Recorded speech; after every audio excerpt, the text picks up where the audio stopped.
अरे यार, क्या कहानी है बियॉन्ड द टाइमस्केप की। आज हम चैप्टर 11 में देखेंगे कि कैसे सिक च्युइंग एक जहरीले हमले से बचकर निकलता है और फिर एक नए खतरनाक मिशन पर जाने की तैयारी करता है। तो चलिए शुरू करते हैं इस रोमांचक अध्याय को।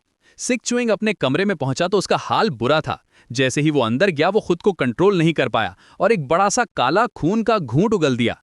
उसकी सांस फूल रही थी, दिल जोर से धड़क रहा था। हर सांस के साथ उसके फेफड़ों में जलन हो रही थी, जैसे कोई एसिड उसकी नसों में दौड़ रहा हो। कितना पावरफुल पॉइजन था ये, वो सोच रहा था। उसके होंठ नीले पड़ गए थे और पूरे शरीर में कमजोरी महसूस हो रही थी। उसकी विजन ब्लर हो रही थी और हर मसल में पेन हो रहा था। ये पॉइजन ऑर्डिनरी नहीं था, ये केयरफुली क्राफ्टेड था, डिजाइन था मैक्सिमम डैमेज करने के लिए। लेकिन फिर उसे अपने वायलेट क्रिस्टल की याद आई। वो जानता था कि इस क्रिस्टल में पॉइजन को न्यूट्रलाइज करने की अद्भुत शक्ति है। क्रिस्टल को हाथ में लेते ही एक वार्म एनर्जी उसके पूरे शरीर में फैलने लगी। ये एनर्जी उसकी डैमेज्ड ब्लड वेसल्स को रिपेयर करने लगी, टॉक्सिक एलिमेंट्स को न्यूट्रलाइज करने लगी। धीरे धीरे उसका ब्रीदिंग पैटर्न नॉर्मल होने लगा। ये क्रिस्टल सिर्फ एक ऑर्डिनरी हीलिंग टूल नहीं था, ये एक मिरेकुलस आर्टिफैक्ट था जो लाइफ और डेथ के बीच का डिफरेंस बना सकता था। क्रिस्टल की हीलिंग प्रोसेस फैसिनेटिंग थी। ये टॉक्सिक पार्टिकल्स को आइडेंटिफाई करके उन्हें हार्मलेस कंपाउंड्स में कन्वर्ट कर देता था। ये बायोलॉजिकल एल्केमी का एक परफेक्ट एग्जाम्पल था। क्रिस्टल की हीलिंग पावर से शू चिंग धीरे धीरे ठीक होने लगा। उसका ब्रीदिंग नॉर्मल हो गया और वो सोचने लगा कि ये स्कैवेंजर्स जितने सिंपल लगते हैं उतने हैं नहीं। वे कनिंग स्ट्रैटेजिस्ट थे जो साइकोलॉजिकल वॉरफेयर और डेडली टैक्टिक्स का यूज करते थे। फैट माउंटेन उसे अकेले मारना चाहता था क्योंकि उसे हॉर्स फोर के सैक में कुछ स्पेशल चाहिए था। आखिर इन सब चीजों में ऐसा क्या स्पेशल है, शू चिंग ने सोचा। क्या ये मिस्टीरियस आइटम्स कोई एंशिएंट आर्टिफैक्ट्स थे या फिर कोई रेयर कल्टीवेशन रिसोर्सेज? हर सैक में छुपे सीक्रेट्स उसकी क्यूरियोसिटी बढ़ाते जा रहे थे। वो अपने रीसेंट एनकाउंटर्स को मेंटली रिव्यू करता रहा। हर फाइट में कुछ ना कुछ वैल्यूएबल मिला था, लेकिन असली ट्रेजर अभी भी मिस्ट्री में रैप्ड था। उसने अपनी रीसेंट एनकाउंटर्स को मेंटली रिव्यू किया। हर फाइट में उसने कुछ ना कुछ सीखा था। फैट माउंटेन का पॉइजन अटैक सिखाता था कि एनिमीज हमेशा डायरेक्ट कॉन्फ्रंटेशन नहीं करते, कभी कभी वे स्नीकी टैक्टिक्स यूज करते हैं। हॉर्स फोर के साथ की फाइट ने दिखाया था कि स्पीड और एजिलिटी कितनी इंपॉर्टेंट है। हर बैटल एक लेसन था, हर विक्ट्री एक स्टेपिंग स्टोन था उसके कल्टिवेशन जर्नी में। उसने नोटिस किया था कि हर ओपोनेंट की फाइटिंग स्टाइल डिफरेंट थी। कुछ ब्रूट फोर्स यूज करते थे, कुछ कनिंग स्ट्रैटेजीज प्रेफर करते थे। ये डाइवर्सिटी उसे सिखा रही थी कि अडेप्टेबिलिटी कितनी क्रूशियल है सर्वाइवल के लिए। अगली सुबह जब शू चिंग कल्टीवेशन कर रहा था तो उसे एहसास हुआ कि वो की कंडेंसेशन की सेकंड लेवल तक पहुंच गया है। ये इनक्रेडिबल था। उसकी एनर्जी चैनल्स अब ज्यादा रिफाइंड हो गई थी। स्पिरिचुअल एनर्जी का फ्लो ज्यादा स्मूथ हो गया था।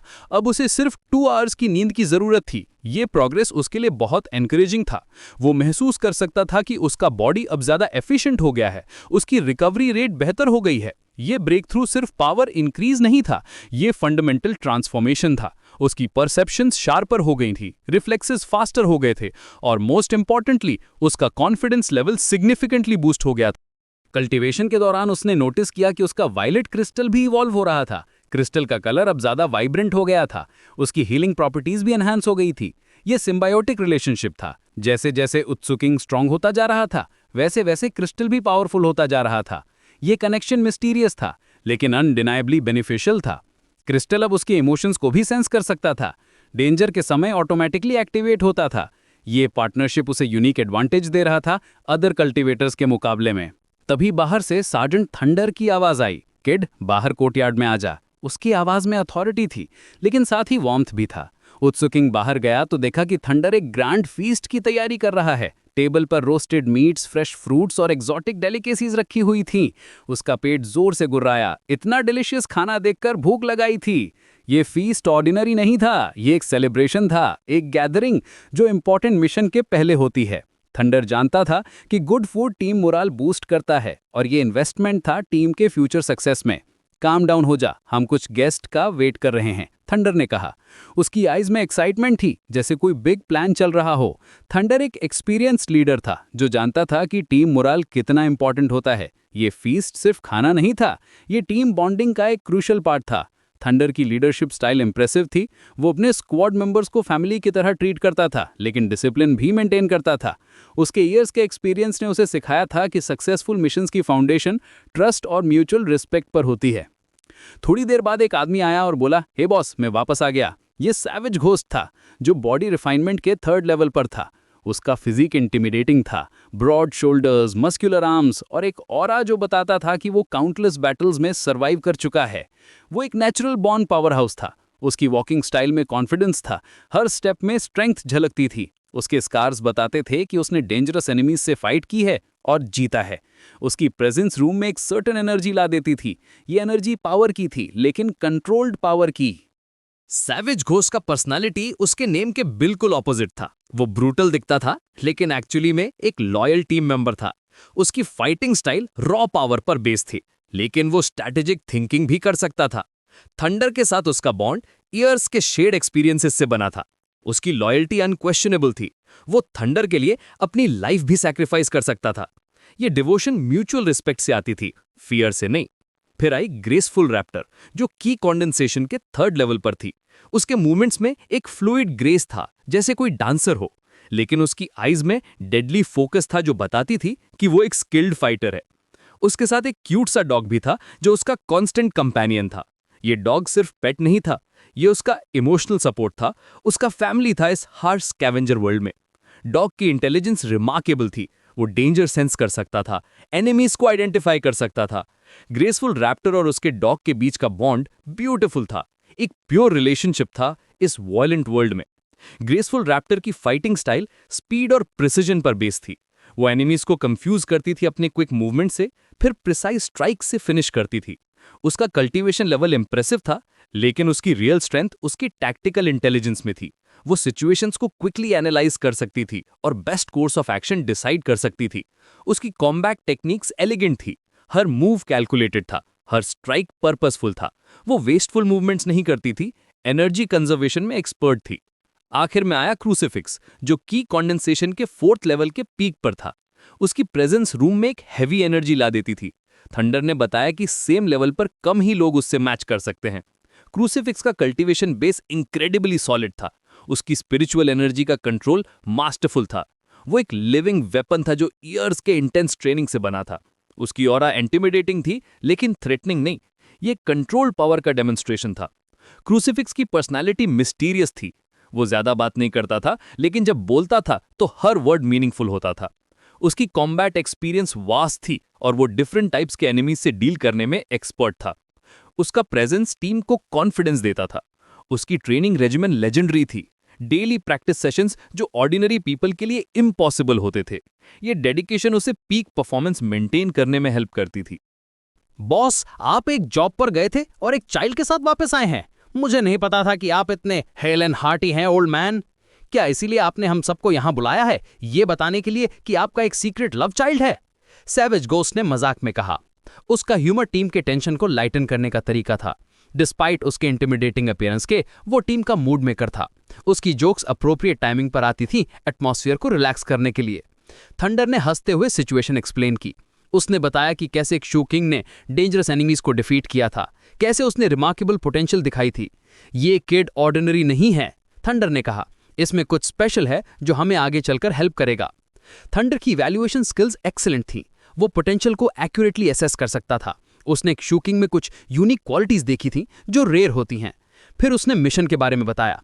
हमें 7 लीफ्ड क्लोवर्स कलेक्ट करने हैं। जो भी पार्टी सबसे ज्यादा क्लोवर्स लाएगी उसे 3 डस्ट पर्जिंग पिल्स मिलेंगी। ये पिल्स व्हाइट बोलसिस से कहीं ज्यादा इफेक्टिव थीं। डस्ट पर्जिंग पिल्स रेयर और वैल्यूबल थीं, जो कल्टीवेशन में मेजर ब्रेक थ्रू प्रोवाइड कर सकती थीं। ये पिल्स बॉडी को प्यूरिफाई करती थीं, स्पिरिचुअल चैनल्स को क्लियर करती थीं और ओवरऑल कल्टीवेशन स्पीड को ड्रामेटिकली इंक्रीज करती थीं। ये रिवॉर्ड वर्थ फाइटिंग फॉर था। ऐसी पिल्स मार्केट में इजीली अवेलेबल नहीं होती थीं। 7 लीफ क्लोवर्स भी ऑर्डिनरी प्लांट्स नहीं थे। ये रेयर हर्ब्स थे जो स्पेसिफिक कंडीशंस में ग्रो करते थे। इन्हें फाइंड करना चैलेंजिंग था क्योंकि ये डेंजरस टेरिटोरीज में होते थे, जहां पावरफुल बीस्ट्स और हॉस्टाइल एनवायरनमेंट्स होते थे। लेकिन इनकी वैल्यू इमेंस थी। ये एल्केमी में यूज होते थे, पावरफुल मेडिसिन्स बनाने में काम आते थे। ये मिशन सिर्फ कलेक्शन का नहीं था, ये सर्वाइवल का टेस्ट था। डेंजरस एरियाज में जाना, कंपेटिटर्स से compete करना और सेफली वापस आना, ये कंप्लीट पैकेज था। सैवेज घोस्ट को डाउट था, boss, 2nd level of body refinement बहुत वीक है। इसका मतलब है कि हमें पूरे टाइम इसकी देखभाल करनी पड़ेगी, ये अप्रोप्रिएट नहीं है। उसकी कंसर्न वैलिड थी। डेंजरस मिशंस में वीक टीम मेंबर्स लायबिलिटी बन सकते हैं। लेकिन थंडर ने स्यू किंग को मिशन पर जाने की परमिशन दे दी। एक्सपीरियंस गेन करने के लिए ये जरूरी था। थंडर का फिलॉसफी था कि रियल ग्रोथ तब होती है जब आप कंफर्ट जोन से बाहर निकलते हैं। देखो, थंडर ने कहा, हर एक्सपर्ट कभी बिगिनर था। स्यू किंग में पोटेंशियल है, लेकिन उसे रियल कॉम्बैट एक्सपीरियंस चाहिए। सेफ एनवायरनमेंट में ट्रेनिंग करने से कुछ नहीं होगा। असली ग्रोथ तब होती है जब आप रियल डेंजर फेस करते हैं। थंडर की मेंटरिंग अप्रोच प्रैक्टिकल थी। वो थियोरेटिकल नॉलेज से ज्यादा हैंड्स ऑन एक्सपीरियंस में बिलीव करता था। उसने अपने ओन जर्नी से सीखा था कि कैलकुलेटेड रिस्क्स लेना ग्रोथ के लिए एसेंशियल है। स्यू किंग ने महसूस किया कि एक टर्निंग पॉइंट था उसके जर्नी में। ये मिशन उसे प्रूव करने का चांस दे रही थी कि वो टीम का वैल्यूएबल मेंबर बन सकता है। उसने अपने वायलेट क्रिस्टल को मेंटली टच किया, कॉन्फिडेंस गेन करते हुए। उसकी इनर वॉइस कह रही थी कि ये अपॉर्चुनिटी को मिस नहीं करना चाहिए। ये चांस था अपनी एबिलिटीज को टेस्ट करने का, अपनी लिमिट्स को पुश करने का। जब वे निकलने की तैयारी कर रहे थे तो थंडर ने कहा, जाकर फैक्ट माउंटेन और हॉर्स फोर को ढूंढो। वो बास्टर्ड्स, कैसे हिम्मत की लेट आने की, क्या वे जीने से टायर्ड हो गए हैं? लेकिन स्यू किंग जानता था कि वे कभी नहीं आएंगे, क्योंकि वो ऑलरेडी उन्हें डिफीट कर चुका था। ये सीक्रेट उसे अपने पास रखना था अभी के लिए। उसकी स्ट्रेटेजिक थिंकिंग कह रही थी कि अभी सही टाइम नहीं था इस इंफॉर्मेशन को रिवील करने का। लेकिन तभी एक और स्क्वाड आ गई, स्क्वाड ब्लड शैडो। उनके कैप्टन का बिहेवियर बहुत ब्रूटल था। उसकी प्रेजेंस ही रूम में एक डार्क एनर्जी ला देती थी। उसकी आईज में क्रुएल्टी थी, उसकी स्माइल में मेनेस था। ये आदमी वायलेंस एंजॉय करता था, पेन देने में प्लेजर लेता था। उसका ऑरा डिस्टर्बिंग था, ये नेगेटिव एनर्जी से भरा हुआ था जो सेंसिटिव लोगों को अनकंफर्टेबल फील कराता था। स्क्वाड ब्लड शैडो के मेंबर्स भी इंटिमिडेटिंग थे। हर एक का फेस बैटल स्कार्ड था, हर एक की आईज में कोल्डनेस थी। ये लोग मर्सी नहीं जानते थे, कंपैशन इनकी वोकैबुलरी में नहीं था। वे सर्वाइवल ऑफ द फिटेस्ट के प्रिंसिपल को एक्सट्रीम लेवल पर फॉलो करते थे। उनकी रेपुटेशन ब्रूटल टैक्टिक्स के लिए फेमस थी। वे एनिमीज को सिर्फ डिफीट नहीं करते थे, बल्कि ह्यूमिलिएट भी करते थे।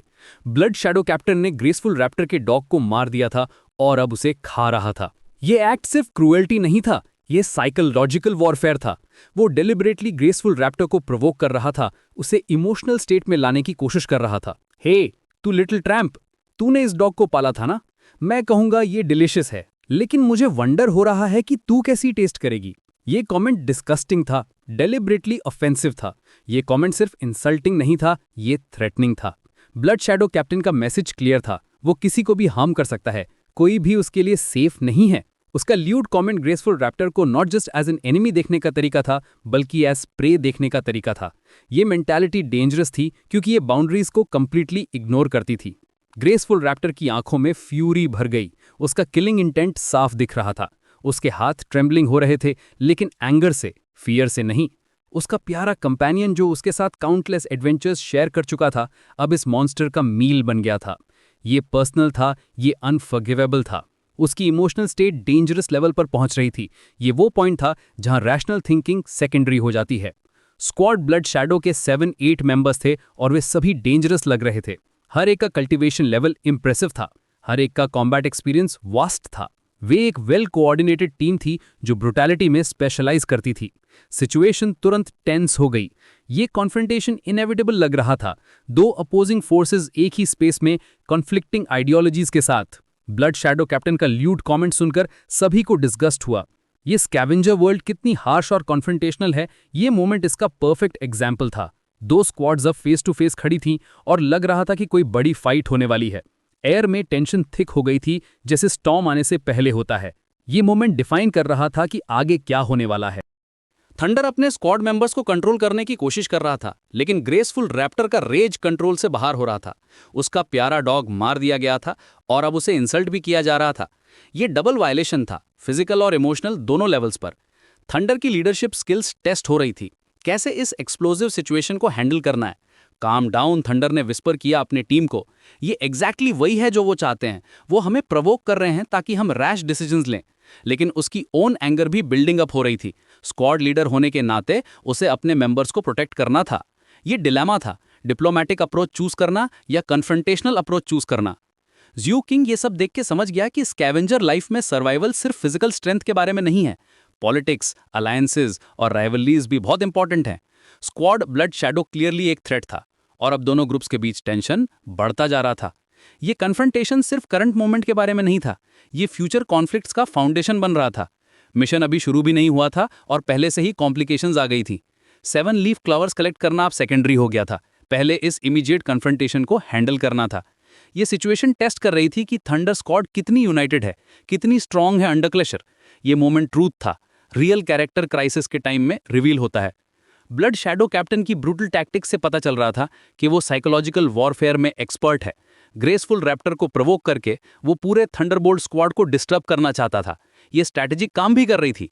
वो जानता था कि इमोशनल फाइटर्स मिस्टेक्स करते हैं और मिस्टेक्स डेडली हो सकती हैं। ये कैलकुलेटेड मूव था, डिजाइन्ड था मैक्सिमम इम्पैक्ट के लिए। थंडर को एहसास हो रहा था कि सिचुएशन डेलिकेट है। एक साइड पर उसे अपने स्क्वाड मेंबर ग्रेसफुल रैप्टर को सपोर्ट करना था, दूसरी साइड अननेसेसरी फाइट से बचना भी जरूरी था। मिशन सक्सेस के लिए फोकस मेंटेन करना इंपॉर्टेंट था, लेकिन ऑनर भी इंपॉर्टेंट था। अगर वो अपने मेंबर्स को प्रोटेक्ट नहीं करेगा तो टीम लॉयल्टी कैसे मेंटेन करेगा? ये लीडरशिप का रियल टेस्ट था। सीचिंग अपनी लोअर कल्टीवेशन लेवल के बावजूद भी सिचुएशन को केयरफुली ऑब्जर्व कर रहा था। वो जानता था कि ऐसे मोमेंट्स में स्मार्ट थिंकिंग फिजिकल स्ट्रेंथ से ज्यादा वैल्यूएबल होती है। उसका वायलेट क्रिस्टल और यूनिक एबिलिटीज उसे कॉन्फिडेंस दे रहे थे। वो मेंटली प्रिपेयर हो रहा था कि अगर फाइट होती है तो वो कैसे कंट्रीब्यूट करेगा। उसकी स्ट्रेटेजिक माइंड डिफरेंट सिनेरियोज को एनालाइज कर रही थी। स्क्वाड डायनेमिक्स देखकर सीचिंग को समझ आ रहा था कि टीम वर्क कितना क्रूशियल है। सैवेज घोस्ट का नेचुरल पावर हाउस होना, क्रूसिफिक्स की पीक लेवल एबिलिटीज और ग्रेसफुल रैप्टर का डॉग सिर्फ एक पेट नहीं था, वो उसका कंपेनियन था। और उसकी ब्रूटल किलिंग एक डायरेक्ट इंसल्ट थी। ये मैसेज था कि स्कॉट ब्लड शैडो किसी को भी टारगेट कर सकती है। ये इंटिमिडेशन टैक्टिक था, डिजाइन था फियर क्रिएट करने के लिए। चैप्टर का एंडिंग इस 10 स्टैंड ऑफ पर होता है, जहां दो पावरफुल स्क्वाड्स एक दूसरे के सामने खड़ी हैं। मिशन अभी शुरू भी नहीं हुआ और पहले से ही कॉम्प्लिकेशंस आ गई हैं। सीचिंग को एहसास हो रहा है कि स्कैवेंजर वर्ल्ड में सर्वाइवल सिर्फ इंडिविजुअल स्ट्रेंथ के बारे में नहीं है, ग्रुप डायनेमिक्स, पॉलिटिक्स और स्ट्रेटेजिक थिंकिंग भी उतनी ही इंपॉर्टेंट है। ये रियलाइजेशन उसके कैरेक्टर डेवलपमेंट का इंपॉर्टेंट पार्ट है। इस चैप्टर में हमने देखा कि कैसे सीचिंग पॉइजन अटैक से रिकवर करता है, अपनी कल्टीवेशन लेवल इंप्रूव करता है और एक इलीट स्क्वाड में शामिल होता है। लेकिन सबसे इंटरेस्टिंग पार्ट है राइवल स्क्वाड्स के बीच का कन्फ्रंटेशन, जो आने वाले चैप्टर्स में मेजर कॉन्फ्लिक्ट का बेस बनेगा। ये कन्फ्रंटेशन सिखाता है कि पावर की दुनिया में डिप्लोमेसी और स्ट्रेंथ दोनों इक्वली इंपॉर्टेंट है। बियॉन्ड द टाइमस्केप की ये कहानी दिखाती है कि पावर की दुनिया में अलायंसेस और राइवलरीज कितनी इंपॉर्टेंट हैं। जू किंग का जर्नी अभी शुरुआत में है, लेकिन वो ऑलरेडी कॉम्प्लेक्स सिचुएशंस हैंडल करना सीख रहा है। आगे देखना होगा कि ये कन्फ्रंटेशन कैसे रिजॉल्व होता है और मिशन कैसे प्रोसीड करती है। ये chapter perfectly sets up future conflicts और कैरेक्टर डेवलपमेंट के लिए स्ट्रॉन्ग फाउंडेशन बनाता है।